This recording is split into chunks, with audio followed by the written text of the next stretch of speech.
Welcome to Pause for the Truth, where you can sit back, relax, and hear an honest dialogue about health, wealth, legal, and social issues. The hosts are Dr. Rogers Kane, family practice physician, and Jocelyn Turner, health education consultant, with co-hosts from the Northeast Florida Medical Society and its foundation. Stay tuned for the truth about matters affecting you and your family. We're here to tell you what's really going on and why.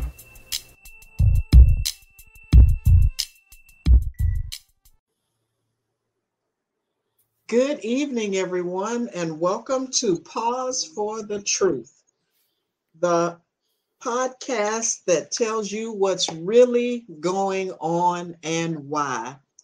We are excited to have our Dr. Kane. Can you believe it's our 19th broadcast? I mean, that may not sound like a lot to a lot of people. However, if only they knew our journey and how we got started, right? Especially, yes, since it's hard for me to count to 20. So once I get past 20, I'm in trouble. And you know, when we do the flyer, we put the episode just so that we can kind of track where we are. But I'm with you on that, Dr. Kane. See, because I have to remember now what was last week, right? You know, what number was last week? So, anywho, so we're super excited. We're waiting on one of our other guests who just texted to say that he's still experiencing some technical difficulties. So we're just gonna shoot the breeze for a few moments. We do have Addison Sims, one of our guests, on tonight. How are you this evening, Addison? I'm well. How's everyone?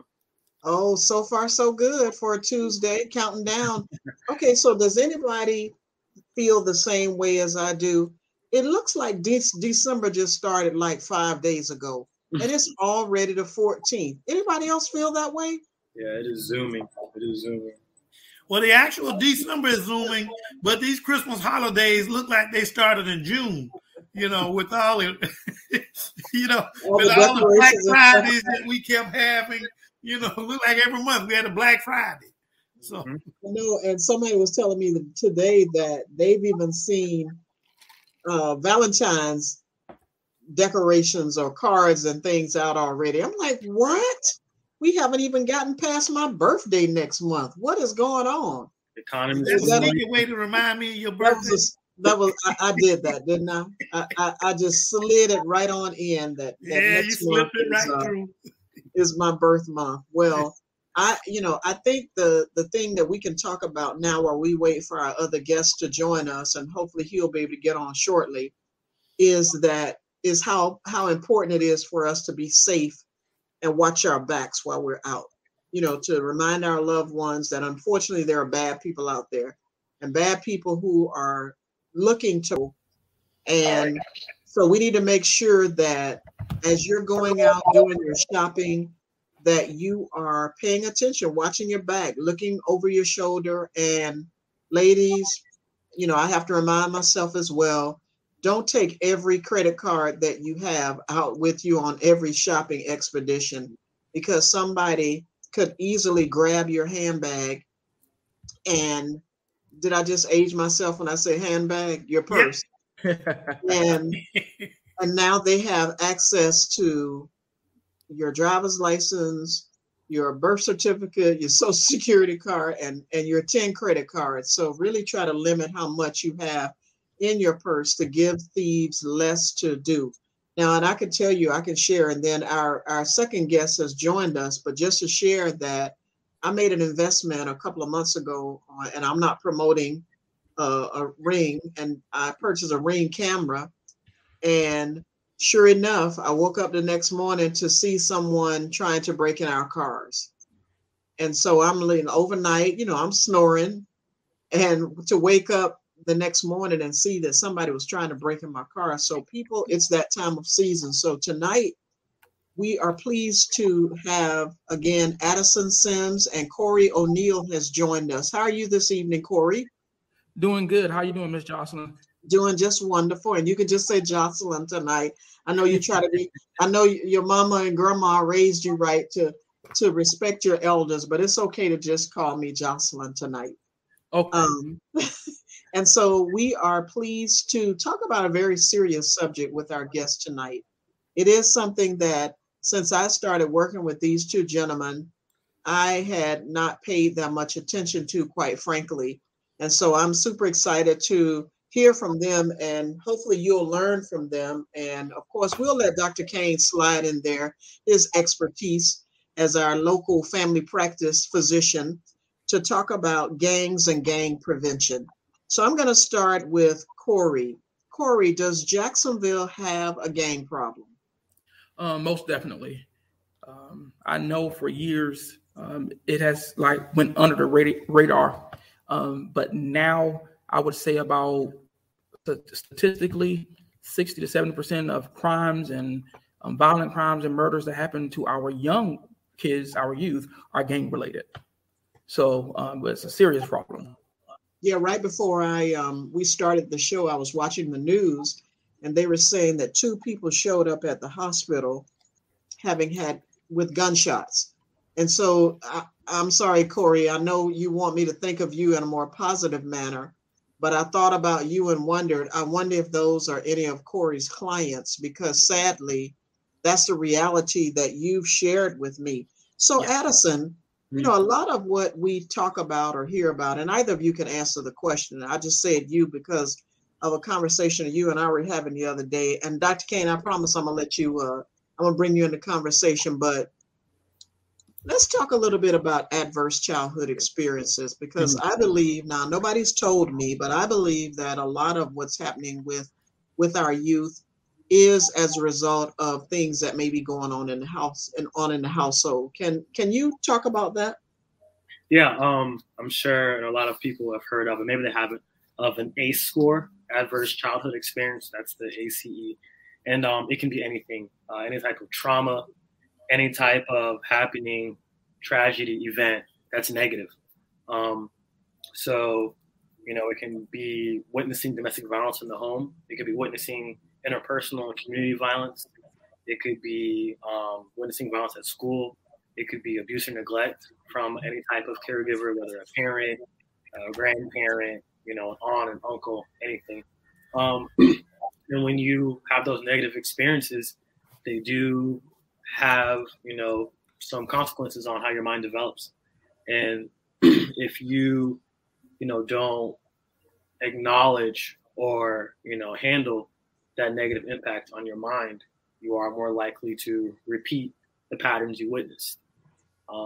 So yeah, those adverse childhood experiences definitely, I could say, increase probability for someone to, you know, engage or involve themselves in gang or street violence, for sure. Yeah, when you said something about domestic violence, I've often heard on, you know, in the news, when you hear folks who are abusive, they'll bring up those things that happened in their childhood. And so that was normal for them. It's not a justification or an excuse, rather, but it is. Corey, would you like to add to that? Pretty much what Addison said was accurate. It was the nail on the head. But I think it's the untreated trauma that these kids go through. The untreated, I shared on Sunday, a lot of times we bury stuff and not deal with it. And when we bury things and not deal with it, it begins to grow and fester. And so the things that these kids experience growing up is now a part of their reality today. So he did a great job explaining that. But I think one of the biggest problems we have is we don't address these traumas that our youth are experiencing. Right. Yeah. It has to come out. Your mind has to process it one way or another.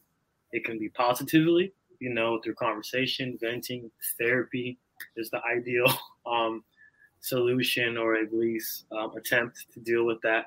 Or it's going to process through your actions, you know, whether it's repeating the violence, repeating the abuse, neglect you dealt with, repeating the aggression that you saw. You know, if you are used to seeing adults interact aggressively and violently as a child, especially those intimate, those close to you, your family members and your friends, you know, your brain has to process that, and you're going to replicate or, you know, mimic or reproduce that behavior, because that's all. And I'm sorry, Addison and Corey, I failed to mention that Addison is with the Jacksonville Center, the Center for Child Rights.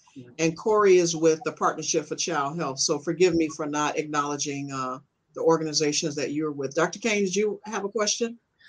Well, actually, one of the things that when I look at some of these kids, the few kids I see, I remind you guys every week, as I got older, so did my patients, and so I'm getting closer to a geriatrician more than anything else, not just geriatric in age, but geriatric in my patients. Hey, I resemble that. Watch it.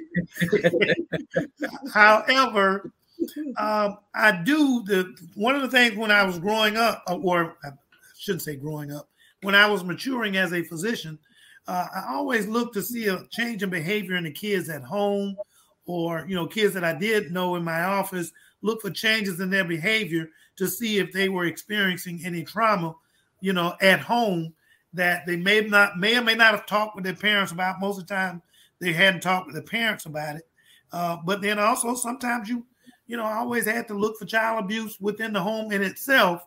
So the things that I would look for, as far as those kids are concerned, is to see if any changes in the behavior. What I ask for these young men to answer is, what things might a parent notice in their child that might indicate they may be in a gang? Corey, you want to go first? Sure. One of the things is a change in behavior, and very specific behavior. When your child is not being rude or disrespectful, and then like that, they become rude, disrespectful, has no respect for authority, anger, aggression. But one of the things I think listeners need to understand is, especially for our young boys, when your son has a strong interest for violent rap music, that is a strong sign that they may be involved in gang activity. Wow.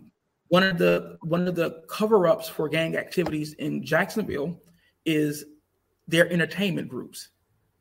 Follow the news recently. There was a shootout in Riverside with a very known rapper, that's affiliated with a gang group. So again, I had to educate myself on it once I became working with the partnership. One of the songs that's produced by a gang member, my children were singing it, and I was just, I'm a pastor, I'm off my head because I like the beat to it. And then when I started working, and they shared with me, this is a gang member that has probably several bodies up under him, which means they've committed heinous crimes. And I was appalled, and I went home and I told my kids, I'll literally break their neck if I hear the songs again in my house. But again, I was ignorant and I was unaware. So that's a very good question, because a lot of parents are ignorant. They're unaware. They think it's just innocent music, and it's not. So especially that last piece about that violent music, want to be a rapper, intrigued in guns and know more about guns than they should know. All these are warning signs. Definitely, yeah. If it's okay for me adding to that, I used to be a child abuse investigator and a dependency case manager, and a lot of the signs or indicators of gang involvement is definitely truancy. Saw that a lot. Truancy is a big indicator. It doesn't mean it's always what's going on, but just that tendency to just skip school. That self-agency and independence that they're, displaying and employing comes from that gang involvement. And when you feel like you're already a part of something, more fun, more serious, life or death, interesting, earn more money than going to school, is you feel like school's just not a priority. Education is not important. One moment, if I go ahead. Piggyback off of what Addison says. Every client that I have that's gang affiliated, meaning they're affiliated with a gang, or a person of interest, means they're a person of interest in every one of them that's over the age of 12 years old are not active in school right now. Addison and I just had a participant, 12 years old, hadn't been to school in over four weeks, over a month. So every single participant of mine that's over the age of 12 is not actively engaged in educational activities. Well, I was going to ask another question, but because you mentioned that, I have to go along this route. What are they doing in the school to identify those youths that are not coming to school, seeing as how this can help? Maybe an indicator is probably an indicator of that they may be getting into gang activity. I mean, whether they tell the parents, I remember back in my day, they used to send out truant officers. I don't know what they do these days. They still do. And that's one of the gaps in the process, in the system, that we could fill to help address the issue. It's the same solution. Truancy, they send out an SRO. They might do a wellness check. That's after they contact the parents. SRO, that stands for? School Resource Officer. Okay. All right. SRO stands for School Resource Officer. And oftentimes, assistant principal, whatever administrator is dealing with it, they'll contact the parent. And oftentimes the parent says, I don't know where that child is during the day. I wish they went to school. I sent them to school. I told them to go to school. They left this morning like they were going for school. And they don't go. So many of the parents don't know. Oftentimes the parents don't know that the kids are stupid. Yeah. Or they do know. It's just once a child has reached that stage, their rebellion is off the chart. I don't want to use rebellion in terms of a negative connotation. Parents might be afraid, though. You think about that. Are the parents fearful if it's a single mom or a grandma or grandparent, period, who's raising a child? Yeah, we have many parents who tell us, I'm sure Corey's had similar experiences, I'd rather my son or daughter be in jail than on the streets. I probably have 3 different clients who have called the authorities, the police, on their own children because they know their child is safer in juvenile detention than on the streets. Probably saving their lives. Mm-hmm. They feel like they're doing the right thing, which I understand, definitely understandable. So I mean, back to the original question of how the process is. That is a gap currently that I feel like we could address. So we need to maybe, Ms. Turner, we can also look at, we probably, if we'd have thought about it, if I'd have known this, would have had someone from Duval County Public Schools on board. Yeah. Mm-hmm. It's an opportunity for us to have them and have them listen in to what we're hearing. And like one of our listeners did ask the question, what can the community do to intervene at this early age? I mean, a lot of it is child specific, in my opinion. Again, I'm just theorizing, but a lot of it is child specific. One of the main reasons, this may attach on to further questions either you may have, but one of the main reasons children, especially our young men, become involved with gang and gang life and organized crime is a sense of belonging, the sense of family. And these families are already so overburdened with just survival. And when your mom or your dad or both is working or are working 2 jobs during the day and they get home at night just in time to give you dinner, just in time to, lock up the house, make sure everything's okay and go to sleep. When you're focusing on survival, it's hard to foster and enrich your child in that family, that sense of belonging, sense of purpose, sense of role in the family unit. When the human doesn't have that, you seek it elsewhere, whether it's the military, police, sports, and then oftentimes it's gangs. So we're all, humans are seeking for that sense of belonging, that security, that I want to play a role in something.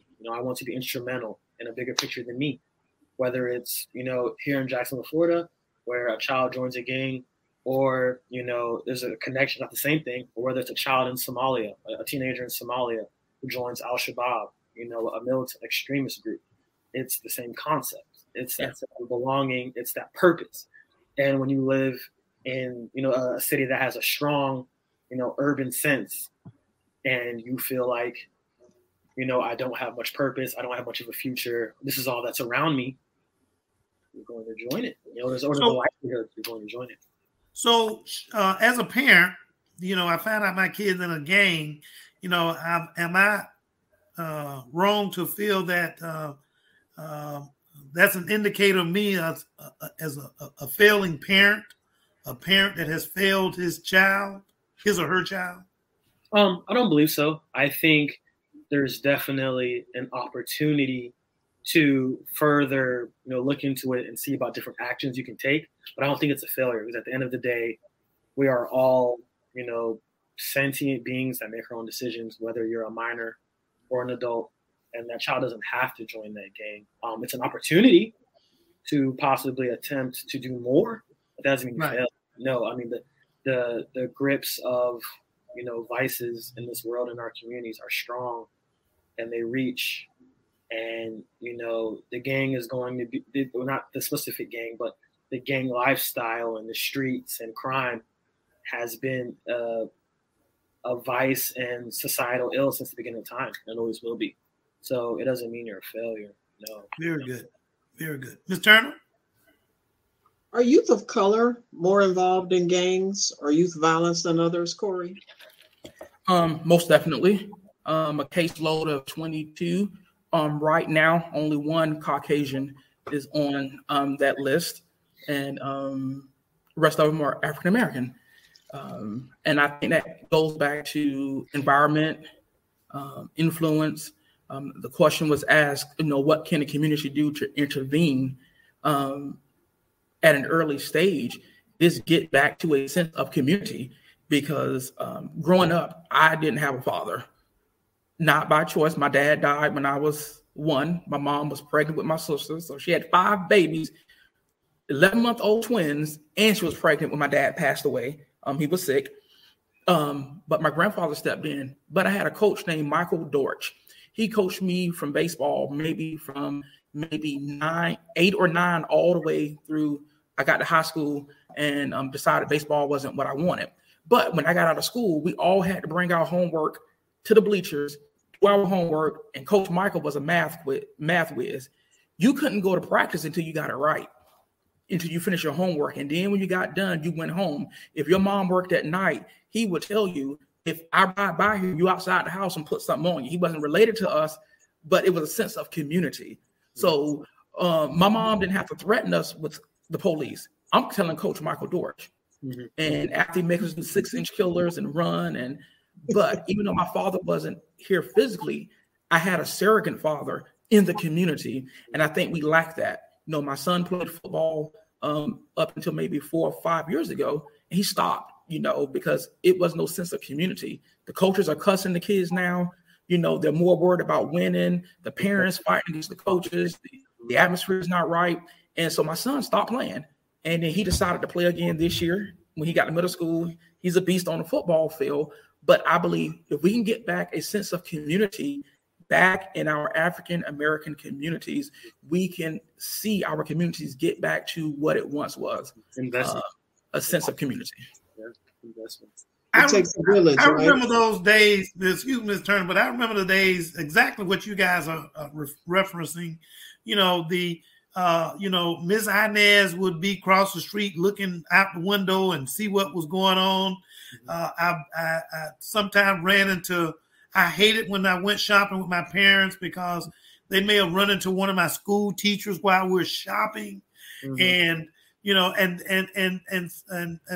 much of the neighbors, if they saw us doing the wrong thing, I'm not advocating childhood punishment, but they had the permission from our parents to tear our little behinds up if they caught us doing something we had no business doing, and then come along and tell a parent what we did, and you got whipped again.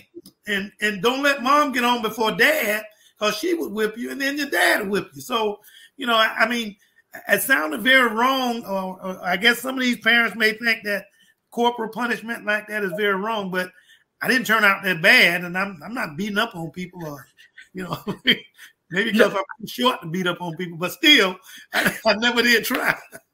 I don't spank my kids. Never have. I think I popped my daughter. She's 15, maybe one time, and she cried. It broke my heart. I could never ever in my life hit her Same again. here. And I'm on child number 4.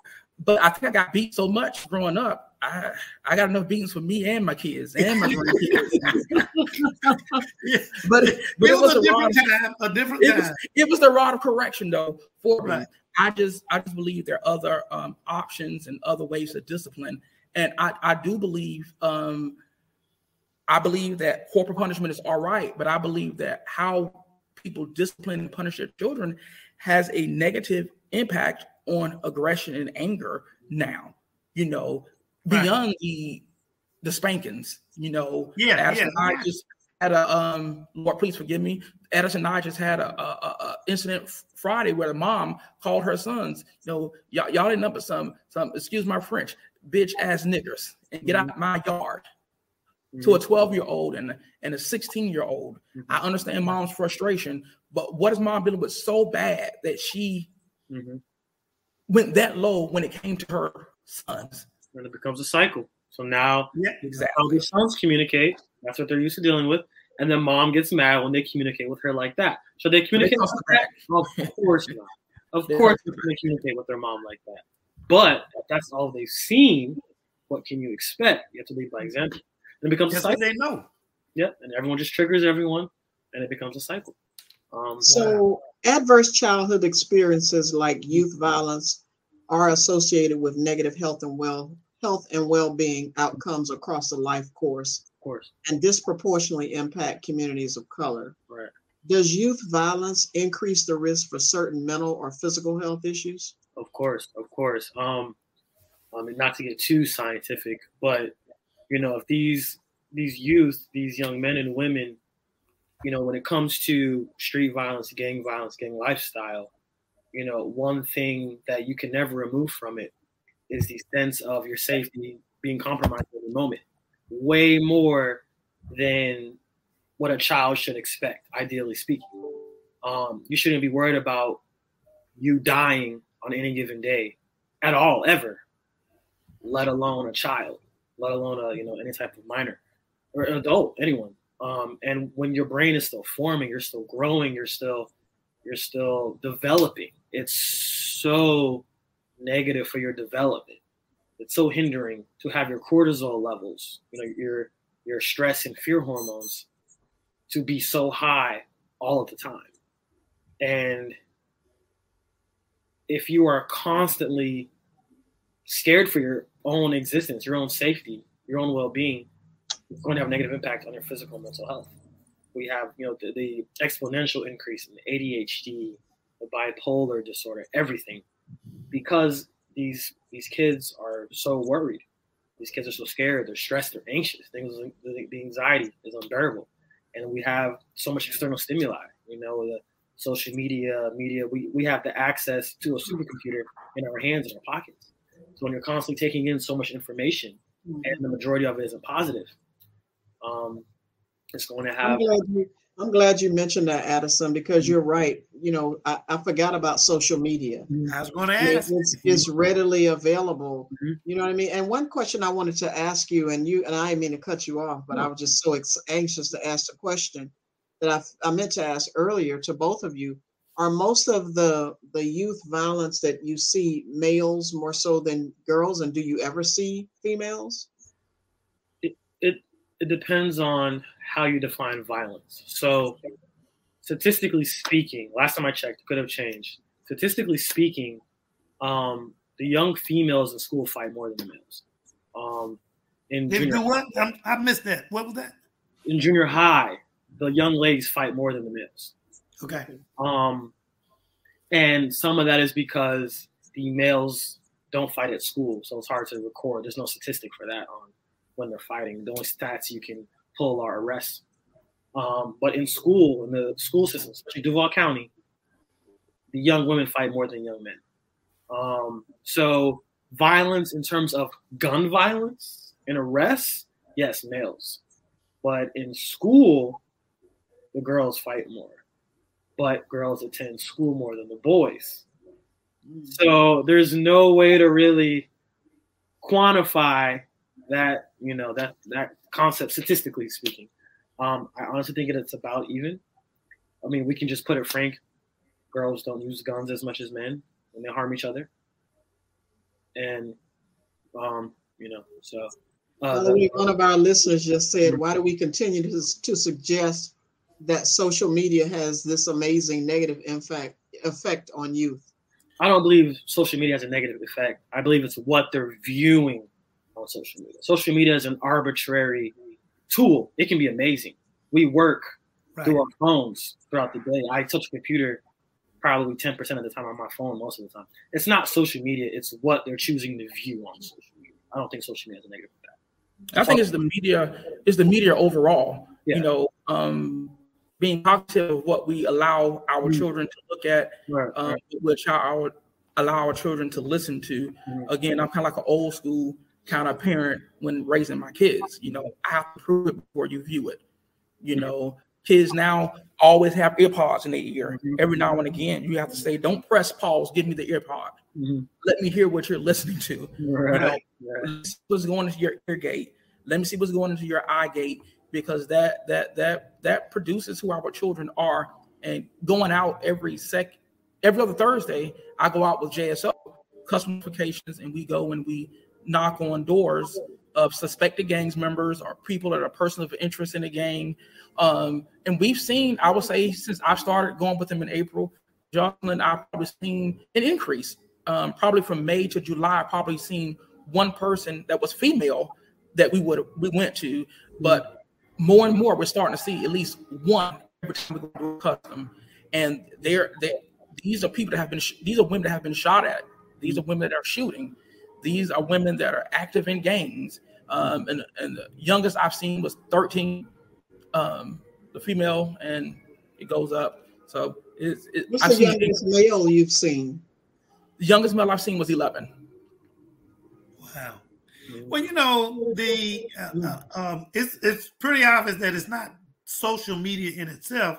And I guess I look at it from the adult standpoint, and that is when we look at, and it's the components of social media is what I'm trying to get to, what you watch, obviously, because even when we look at politics, we look and see how these adults, what they're looking at and their frame of mind and the craziness that we hear some people say and do, and you're going like, where did they get that information from?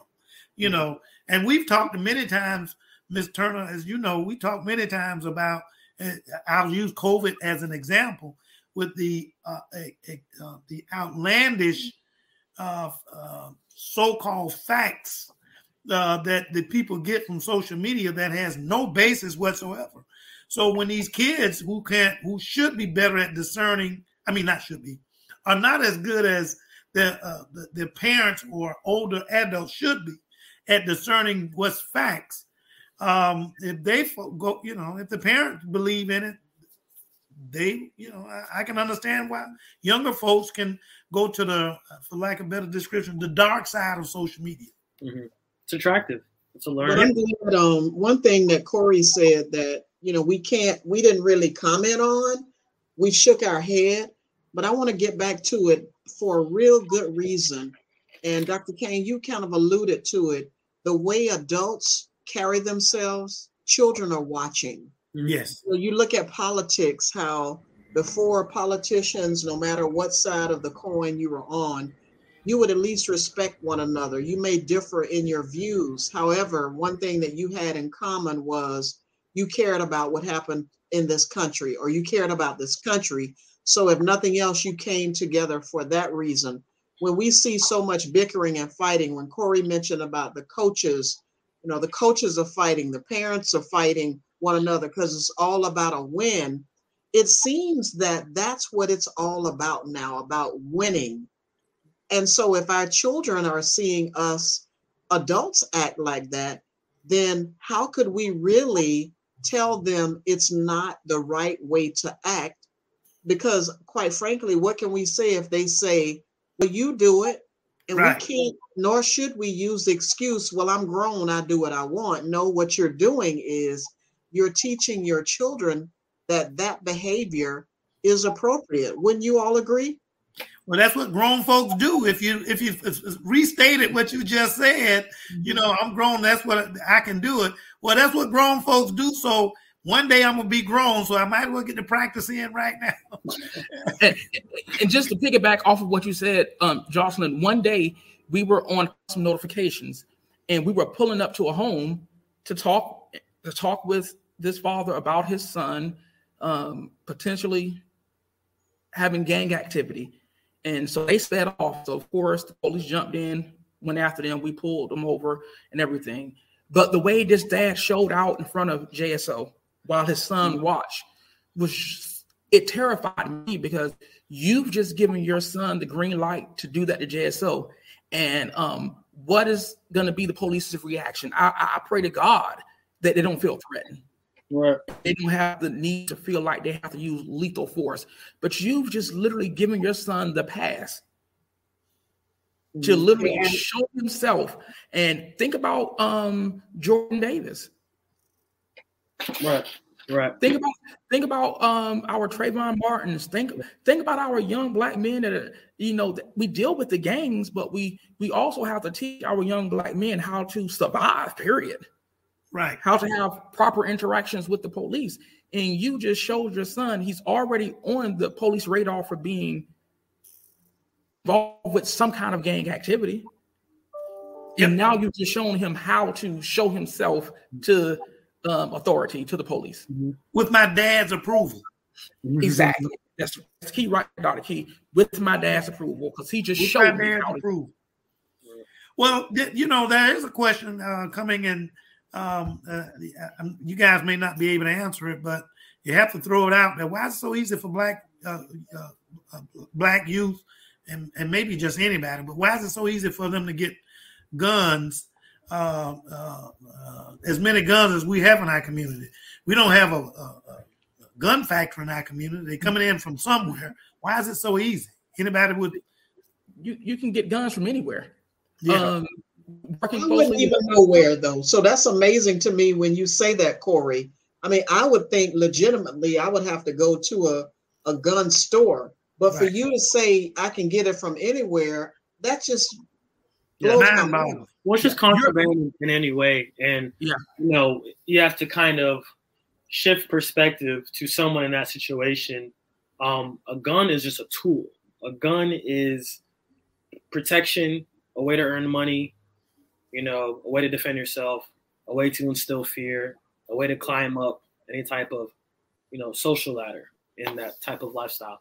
So we live in, you know, a very, I don't want to say gun happy state, but for lack of better terminology, we live in a state where, you know, you don't even have to register your weapons. You know, as long as you pass that initial check, you can buy a weapon.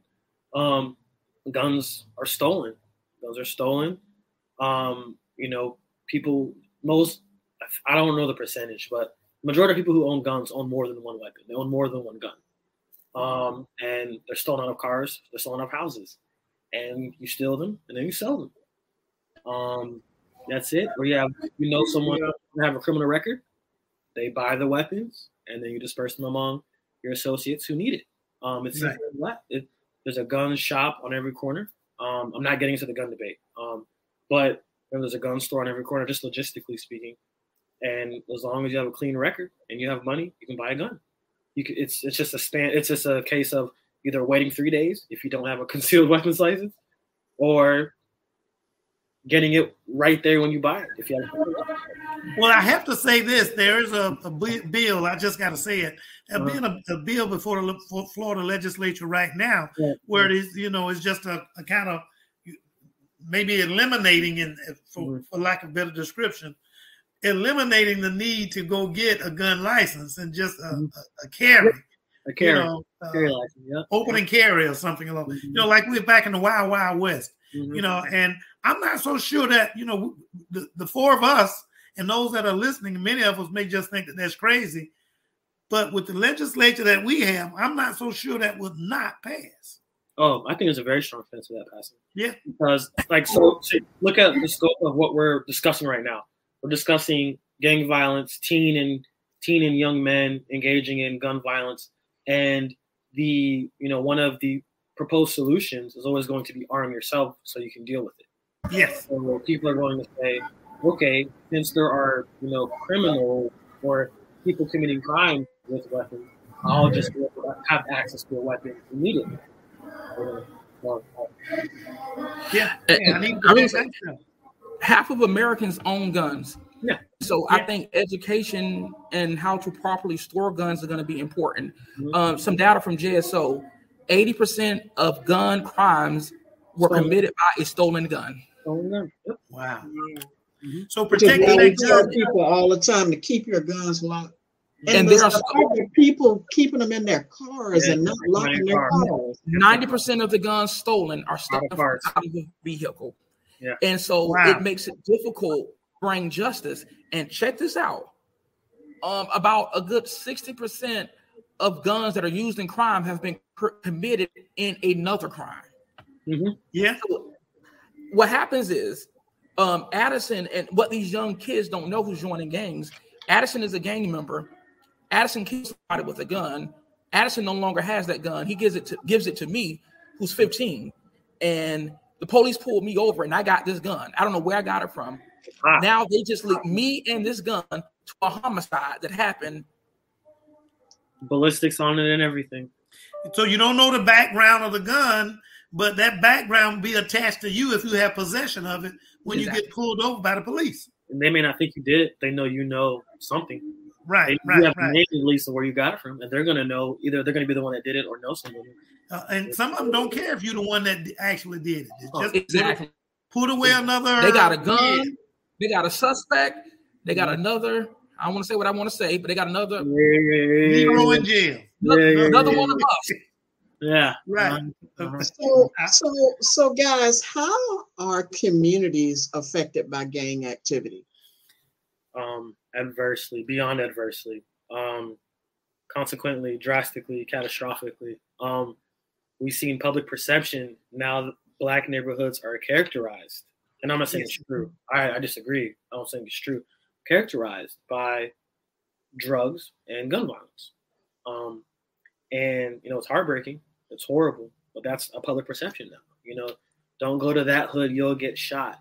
If you're not a gang member, they're not going to get shot. Gang members don't shoot random people for fun. It's stuff like that.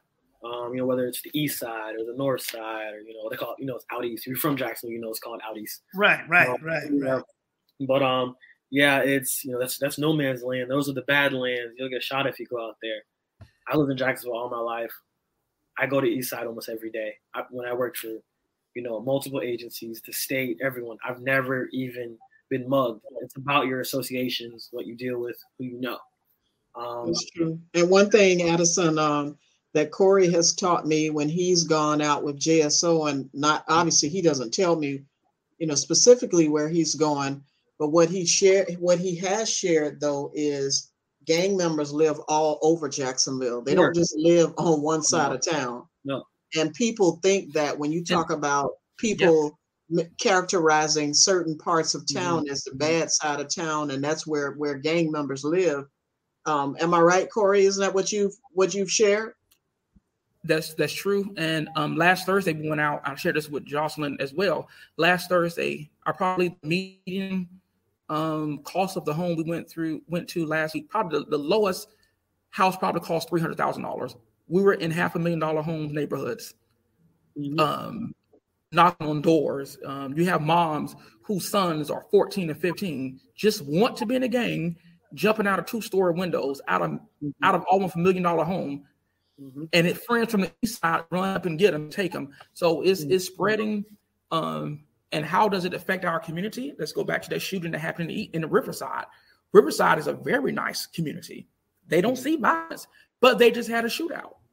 You had residents literally move out of the Riverside area until the person who owned the home put the tenants out because they turned the home into a music studio. Again, it's going back to this rapping. The person that was shot was a very known rapper in Jacksonville. Right. So it's not just affecting just the east side. It's not just affecting just the north side. It's affecting all all areas of town. We've been out to Jacksonville Beach. We've been out into deep in Mandarin. We've been out to Monument. We've been out to Kernan and Atlantic. We've been out to Beach and Hodges. We've been everywhere. More drugs are sold outside of the north side. More drugs are sold on the south side of the beaches. That's where the market is. You notice you don't see drug dealers on the corner anymore. No. Right. You're not selling. There's no money there. There's no money. You're not selling $10 to Willie Earl up the street anymore. No, there's no money. You're selling $100 to the doctor who lives in a nice neighborhood. So the game has really changed. Yeah. Ray is like George Jefferson. He's moving on up. Yeah. That's what they do. Someone just posted, is it safe to say involved parenting and community involvement could reduce the growth of gangs? Definitely. I think, law enforcement is only reactive. It's enforcing the law. It's not solving societal ills. It's not community improvement or recovery. It's law enforcement. So law enforcement can only act if a law is broken. So I'm not saying that we shouldn't put the burden on the police, but putting the burden on the police will never give us a true proactive solution. They're there to control, they're there to reduce damage and mitigate harm that's caused to residents, to protect property, to protect life. So the burden is on more than just the community and the parents. The burden is on the government as well, outside of law enforcement, whether that's, politicians, legislators, whoever you want to refer to. But some of the burden is on the community. And we've for decades, we've heard of Take Our Community Back, all those movements. The mission is great. It's just figuring out how. So the next time I'm asked to mentor a child, I need to sign up, huh? Yeah, you do. One of us, either do it or you find someone who can.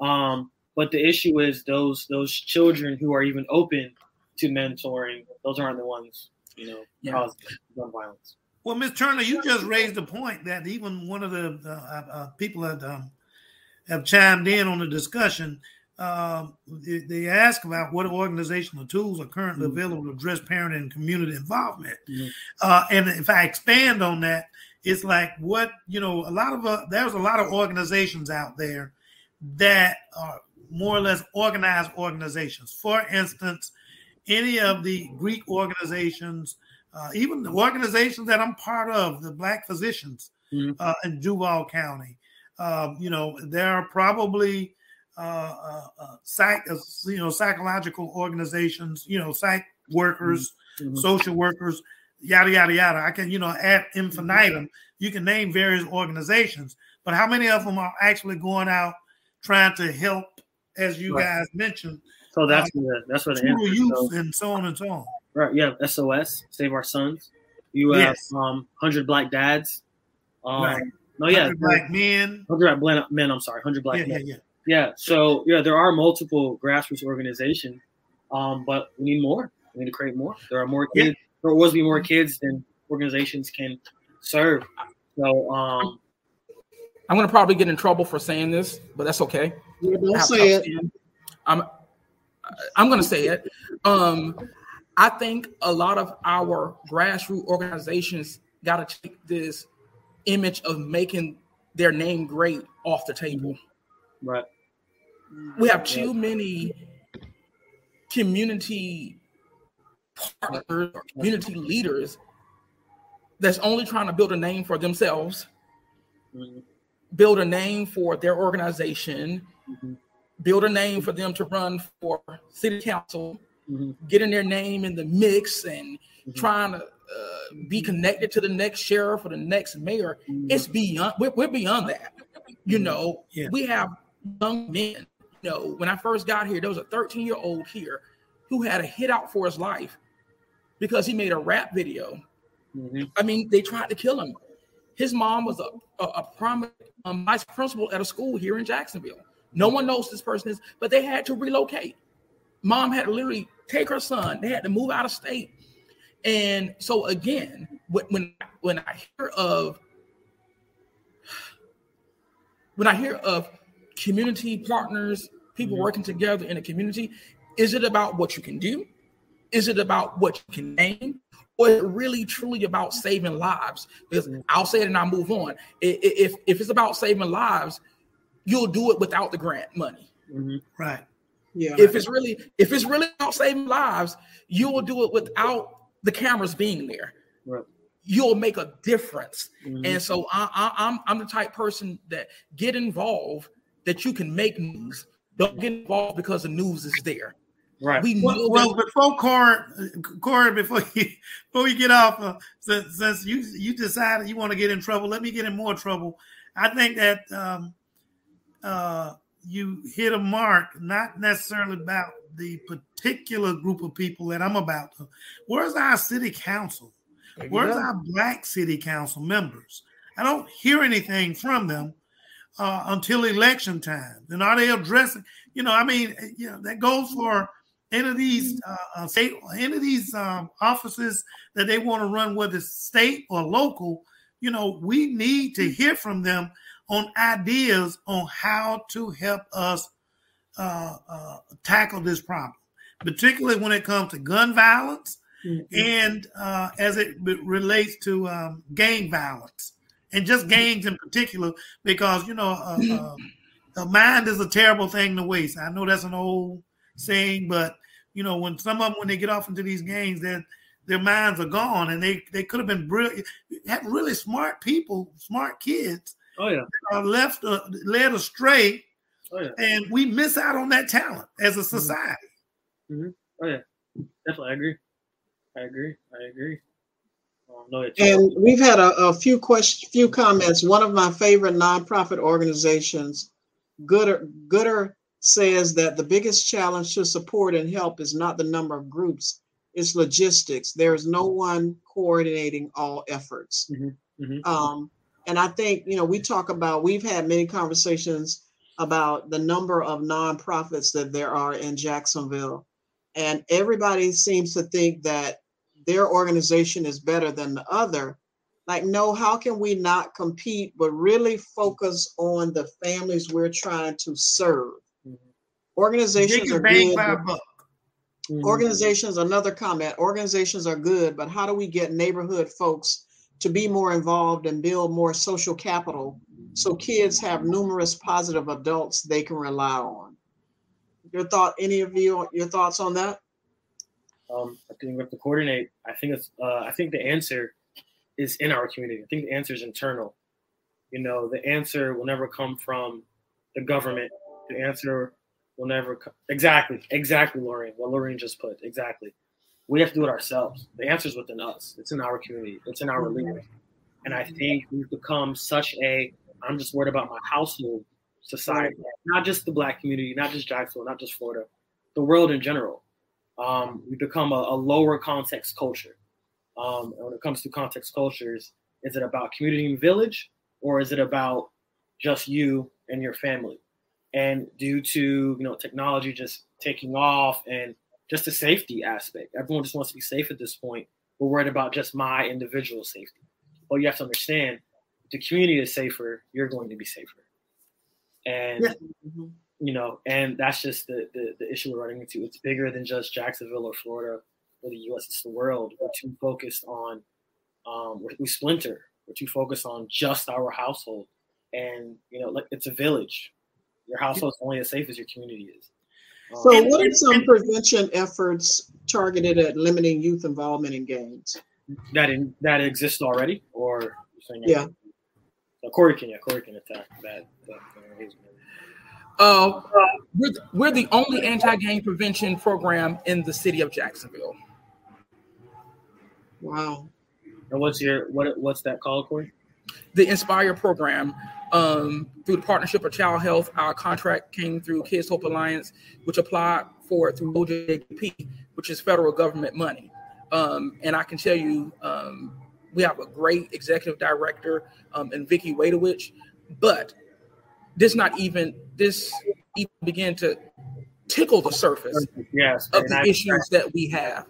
And again, it goes back to what you said, Dr. Kane, our elected officials I haven't heard anyone talk about the gang problem we have in Jacksonville. Right. You know, when you walk through our communities, now we used to have things set up.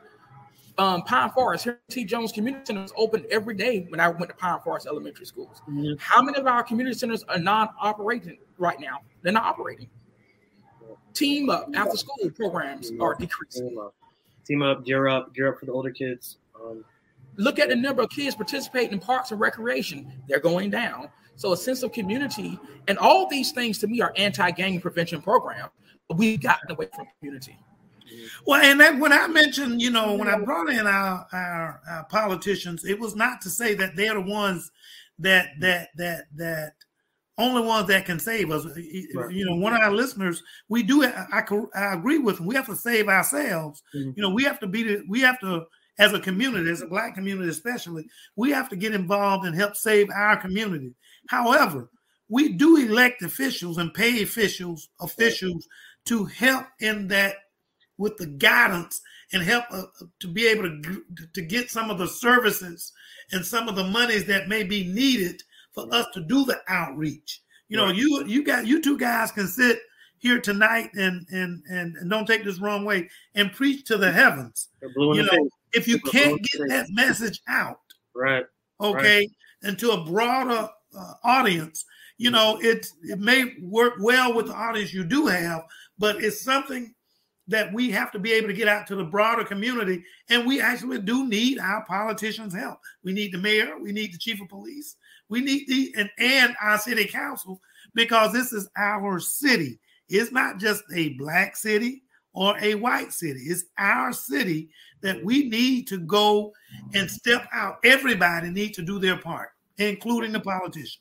Yeah. And sadly, Dr. Kane, sorry, Addison, sadly, a lot of folks don't get involved until something tragic happens within their own families. And so what we're trying to urge people tonight, which is why we're having this discussion about gangs and gang prevention, because we wanted to bring it to the forefront that gangs are real in our city. It's not just the gangs happening in other states. Gangs are right here active in our communities. And I'm glad you mentioned about organized sporting events and activities for youth, because quite honestly, I know that we can't compare the last 20 months, obviously because of the pandemic, we know things had to shut down. However, we just couldn't stand by and just watch kids just do nothing.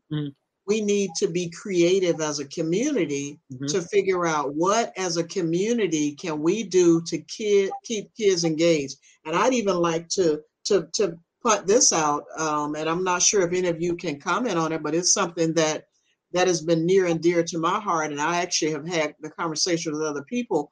I look at development. When developers build communities, they don't even build playgrounds on the properties anymore.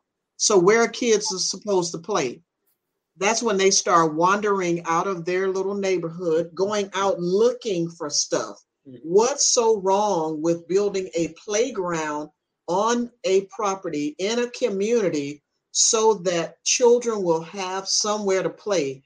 Teenagers will have, even if they have a volleyball net and basketball. I mean, just simple as that, you know, some slides and swings. What's so wrong? And so when we talk about what can elected officials do, you mandate that as these developments come up, that they have to build playgrounds on the properties. Excellent, Rob. Excellent. You know what I mean? And that way, so when we talk about, you know, it is a village. It's all of our responsibilities to think creatively. What can we do as a community?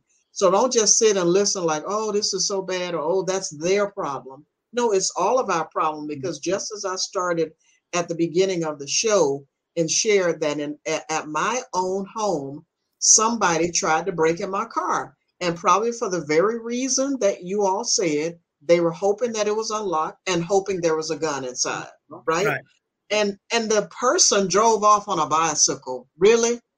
So obviously they were not looking for any big ticket items. They were looking for something like a gun that they can take. Someone said organized sports doesn't have the same effect because the coaches who truly care about kids cannot use the old school method to train because of the limitation. Kids have rights. Your thoughts? I agree. I agree. We could not play. We could not even practice without Coach Mike's permission. Right. He was involved in school.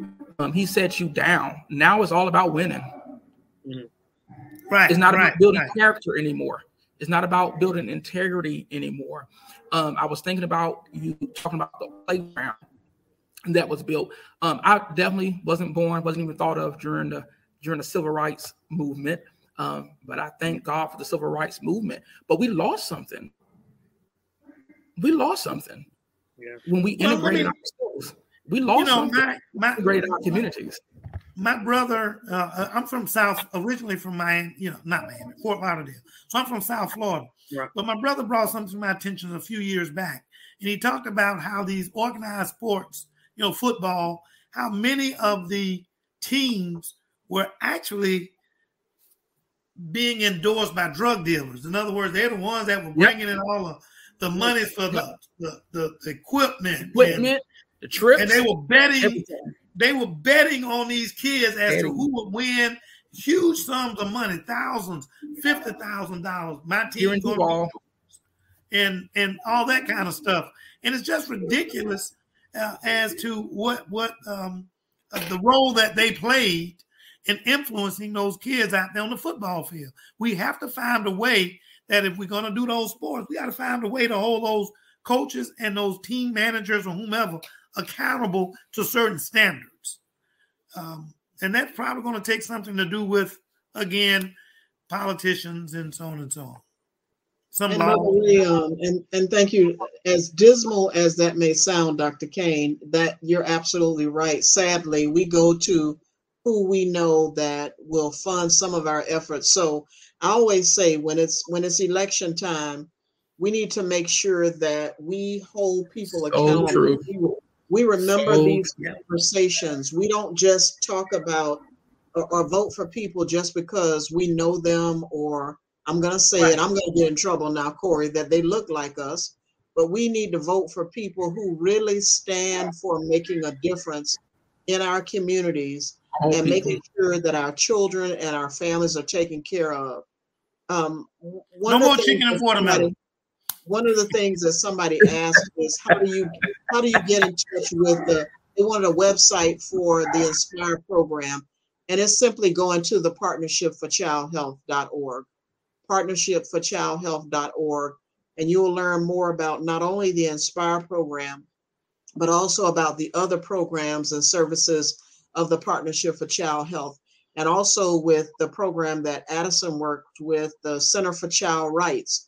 You will learn about some of the great work that the Center for Child Rights does, led by Betsy Dobson. I mean, they're doing phenomenal work. I just started working with both of these guys a few months ago, and I can honestly admit that they've enlightened me, because I had no idea the things that were happening right here in my town.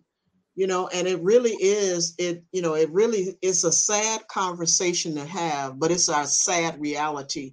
And until and unless we do better as a community and have these hard conversations, these open and honest conversations, we didn't expect, by the way, to solve all the problems of Jacksonville tonight in one conversation. But Dr. Kane even said to me, I have to share with you, Corey and Addison, he was like, wait a minute, these are two real heavy subjects. Should we have them as separate conversations? Because this is a lot, but I think that there was some value to having both of you on tonight to really enlighten us and our audience to what's going on. We have reached our 1 hour mark. That's usually where we go. We don't want to keep you all night long, but we definitely want to invite you back in the future for more discussion. Dr. Kane, did you have any other questions before we start wrapping up the show? Well, all I would say is I'll go ahead and say my piece now and thank you gentlemen for coming in. as Ms. Turner alluded to earlier, I wonder would we have enough time in an hour to cover both of these subjects well? And I was proven right. We covered them, but it's not enough time. No. And I hope that we can bring you guys back. We may do a special where we also bring in, it may be that there's a sheriff election coming up, and we may want to know, what are your ideas? There's a city council election coming up. What are your ideas, as to how to address these communities? Because the community's growth will be stifled if people feel afraid to go into their community. And when I say people, businesses that may want to bring jobs into that community, the growth of that community may be stifled quite a bit if their jobs are not brought into it. And jobs won't be brought into a crime-ridden community because people are afraid. So I say this before I get off. One of my rudest introduction to gangs in Jacksonville occurred about 3 years ago, maybe as long as 5. I can't quite remember. But I came to my office one morning, and all kind of gang signs was painted on my wall. I think, Ms. Turner, you got a chance to look at it before I actually had to take it off. Mm-hmm. And I was surprised because I'm going like, whoa, I didn't know that, that gangs were had that kind of presence in that neighborhood. And I am on Jacksonville's north side. I chose to be there because I felt it was a place that needed the services that I could provide. And while I could, this is not doing one of these pat on the back things. While I could make money in other places, I still felt that it's a sense of community that I wanted to keep my practice on the Jacksonville's north side and serve that community because it was kind of the community I grew up in. And with that, I want to thank you guys for being here, and I'm going to turn it over to Ms. Sherman for our exit. So again, great discussion tonight. And one thing, gentlemen, that we like to do before we end the show is give you an opportunity to say your final thoughts about today's discussion or anything else that you think our listeners need to hear. And I will start with Addison Sims from the Center for Child Rights. Yes, I'm giving the center one more plug. Addison, go ahead. I appreciate it, Jocelyn. But I guess to wrap it all up, I don't want us as a community to think it's all our fault. I can't get into it now, but it started a long time ago. It's not something we chose. It's not because of the cells in the melanin of our skin. It's not characterized by our nature.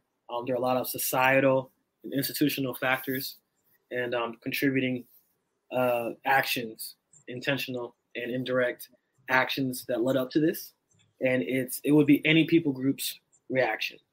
I don't want us to take on that like it's completely our fault. It's any people group in the situation would react the same way. So all I'm going to say to wrap it up, I know, like you said, we talked about some heavy stuff. I want us to see that, it's not our fault. I don't want us to see it as that. It's something we're dealing with as a community, as a people group, as a sub-society. It's something we're dealing with, struggling with, experiencing, however you want to frame it. It's not something we brought here. Let's just say that. But yeah, that's my closing piece. Not our fault, but it's our problem right now. Right. We need to address. Not our fault, but it's our problem. Exactly. Yeah. Thank you, Addison. And Corey from the Partnership for Child Health. I want to say thank you. I call Auntie Jocelyn at work. Thank you, and Dr. Kane for allowing me to come on tonight. And just to wrap up what Addison has said, there are 51 documented gangs in Jacksonville. How many? 51. Oh, that's what I heard. 51. We expect that number to increase probably by 10% within the next half a year. But I'm reminded of a scripture that says the kingdom of God suffereth violence, but the violent take it back by force. And so I love the way you said, Dr. Kane, we're not the cause, but we can help fix the problem. We have the solution. And so anyone that's listening to this podcast, need our Black businesses back in our neighborhood. We lost, when I think about the north side and certain pockets of the city, you don't see no prominent leaders living. Listen, the preachers don't even live in the hood no more. You used to always have a preacher and a deacon in the hood, but now there's nobody in the hood to respect. Nobody in the hood to respect. So I just want to appeal to our people. We are the solution to this problem. We have to get back to a sense of community, family, village, neighborhood. And when we get that right, I believe we can see a change happen. We're not going to wait on the elected officials. We're not going to wait on the sheriff's office. We're not going to wait on another grant or another program to arise because another Black kid was shot. Let's do our part now. And so I say that we had an opportunity to buy a building on the south side, and we just bought a big raggedy building right there on East 4th Street in Spearn. And God is allowing us to undertake a huge project starting the first week in January. And I always ask myself, why are we here? Why are we at this location?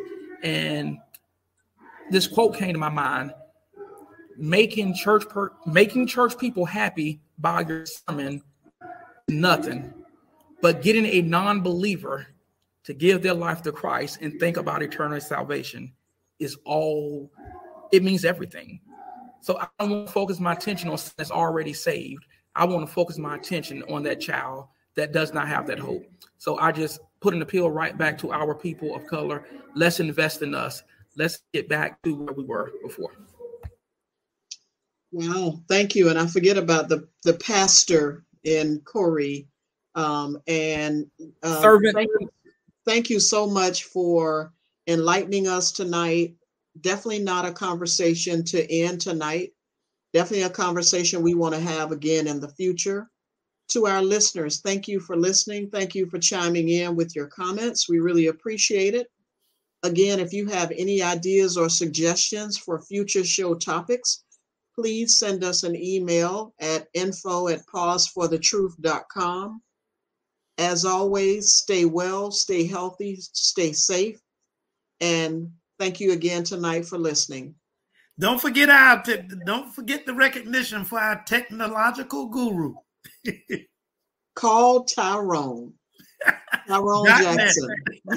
Call Tyrone.net for your technology needs, because he's the one that makes sure that we broadcast clearly. Good night, everybody. Good night.